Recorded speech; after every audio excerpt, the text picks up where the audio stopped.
Iran के नए supreme leader Mushtaba Khamenei की जान तो बच गई है, लेकिन वो बुरी तरह घायल हैं। ये कहना है अमेरिकी राष्ट्रपति डोनाल्ड ट्रंप का। अयातुल्लाह मुश्तबा खामनेई ने अपने पिता अयातुल्लाह अली खामनेई की जगह देश की कमान संभाली थी।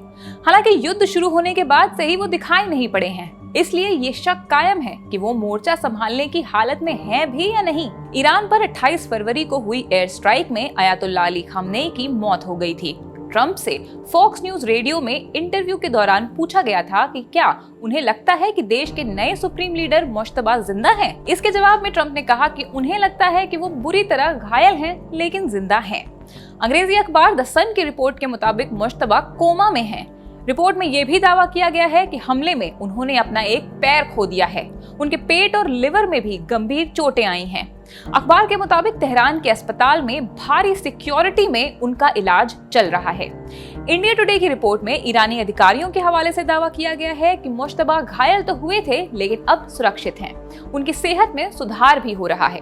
साइप्रस में ईरान के राजदूत अली रजा सलानिया ने बताया था कि मुश्तबा अब तक सामने शायद इसलिए नहीं आए हैं क्योंकि वो फिलहाल भाषण देने की स्थिति में नहीं है।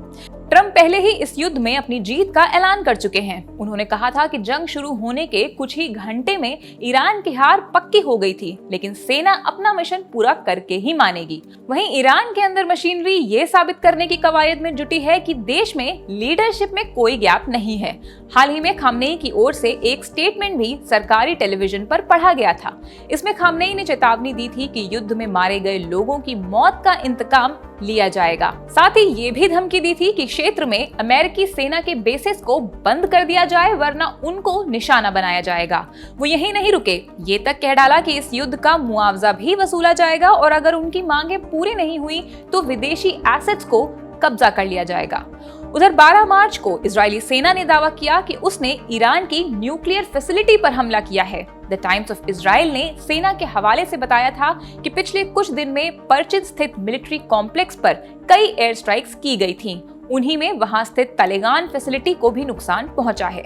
ईरान भी इजराइल के डिमोना स्थित न्यूक्लियर साइट को टारगेट करने की धमकी दे चुका है। वहीं युद्ध के चलते भारत में एनर्जी सिक्योरिटी पर सवाल खड़े हो रहे हैं। इस पर विदेश मंत्रालय के प्रवक्ता रणधीर जायसवाल ने बताया था कि विदेश मंत्री एस जयशंकर और ईरान के विदेश मंत्री अब्बास अरागची के बीच 3 बार बातचीत हो चुकी है और बातचीत में भारत की ऊर्जा सुरक्षा से जुड़े मुद्दों पर चर्चा हुई है। स्ट्रेट ऑफ हॉर्मूज पर भी बात हुई है, जो युद्ध के चलते बंद पड़ा है। इस रिपोर्ट में फिलहाल इतना ही। देश दुनिया से जुड़ी तमाम और खबरें हम आप तक लाते रहेंगे। मैं हूं शताक्षी अस्थाना, कैमरे के पीछे हैं दानिश। आप देखते रहिए द ललन टॉप।